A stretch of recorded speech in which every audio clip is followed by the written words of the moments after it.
welcome to If I Only Had 10 Minutes. It's fun interviewing somebody with my same name. What can I say? Jane Hanson, can you give us a little bit of an introduction of yourself? I am a reformed broadcaster, worked for NBC for many, many, many years, and now I teach people how to communicate, how to executive presence, presentation coaching, media coaching.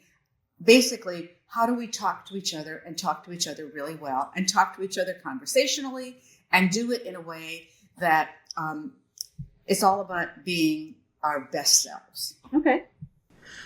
You have been a big supporter of Comms Collective and the idea of fractional at the beginning. When do you think is the right moment for fractional, for someone to use a fractional communications? I think there's probably three different scenarios. One is when you've lost either your head of comms or a lot of your team, and you need somebody in there immediately. Secondly, when you've got a crisis. Yep. Because in a crisis situation, the people that, well, certainly in your organization, these are such seasoned professionals that they know exactly what to do. And then the third situation is I think it saves a lot of money. It saves money because you don't have to worry about paying all the benefits like you ordinarily would. Right. You're not signing a long-term deal with someone. And it's a mutual kind of association. What is one communications task you would never hand over to AI?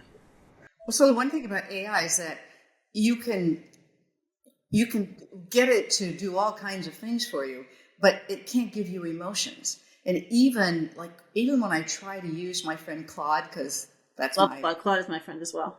Yeah. What? Claude's cheating on me. I don't know. I don't like that. But the thing is, even if I say, make this more human, make it more emotional, make it more this, make it more that, so that it still comes back where it's stilted. It's not the way we'd really talk to each other. It's still missing that perfect element of who and what we are, what makes us us. And there's no vulnerability in it. And it's just, it can't make you, can't make you cry, and it can't make you laugh. That's what I think. That's so interesting. So then what's your view on people who use AI for content creation, and where do you draw the line? Where do you make sure somebody, how do you feel about people ensuring that you're looking at AI versus, just trying to fool you?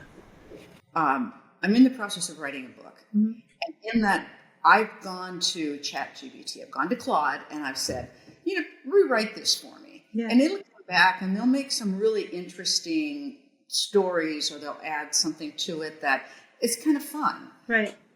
But it's exaggeration. Right. And it's not the truth. Right. So I have to be very careful about how I use it.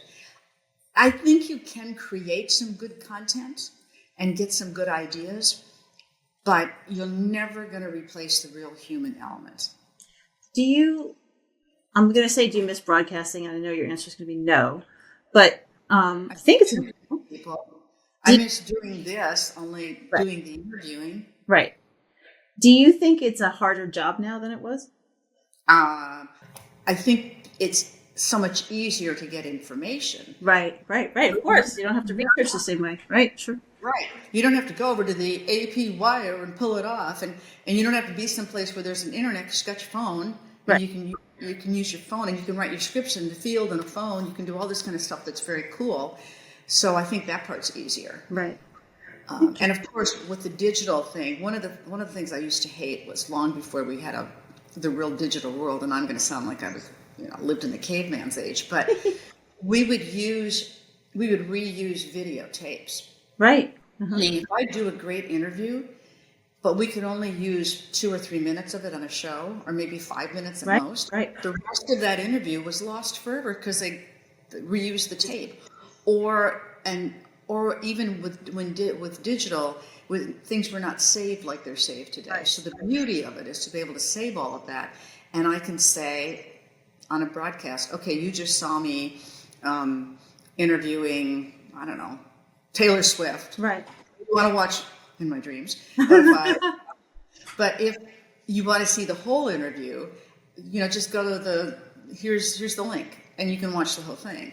So that in and of itself just makes life so much cooler in the broadcast business. What is your favorite bad idea that actually worked? As if you've had any bad ideas, I understand.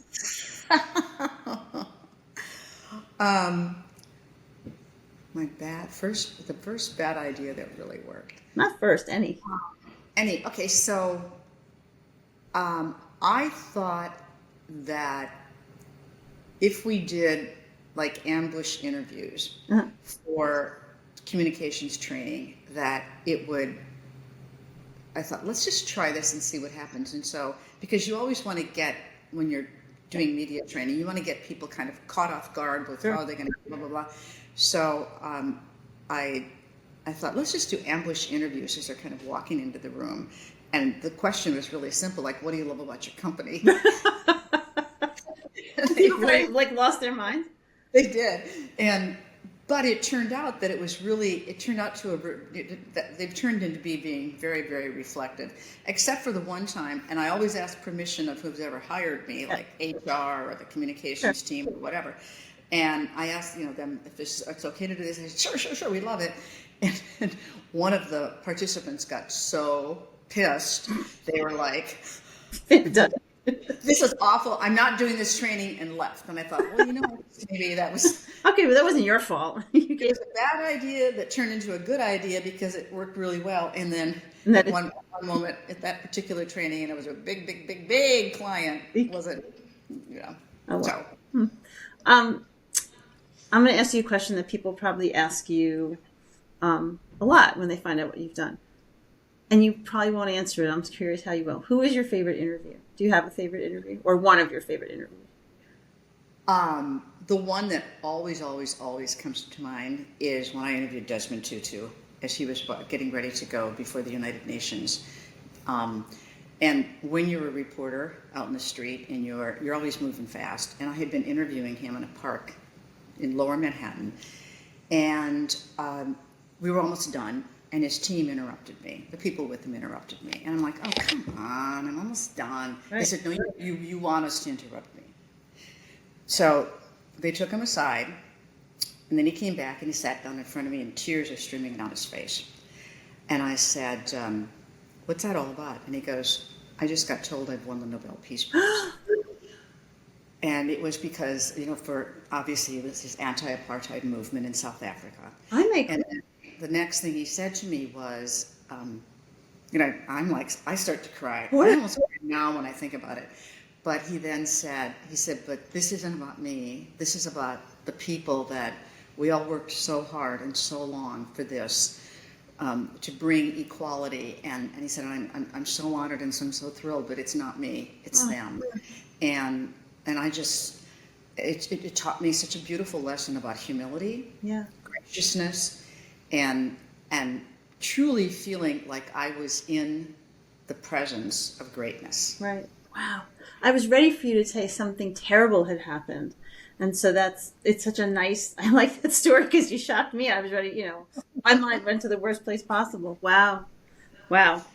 If your career had a tagline, what would it be? She just tried to do her best to tell the greatest stories in everything I do. Perfect. Greatest storyteller. Okay. Final question. What would you do if you had an extra 10 minutes in your day? I would either do meditation, which I promise myself every day I'm going to do and I don't. I would add a little bit of exercise, or I might actually add a little bit of sleep. Okay. Those are all good things. I wrote meditation. That's my for you. For you. I'm not sure what I don't have to answer the question, thank heavens, because I'm not That's not fair. Why is that fair? Well, Jane Hanson, thank you for joining us on If I Only Had 10 Minutes. The podcast that's only 10 minutes because sometimes less is more. So, thanks so much.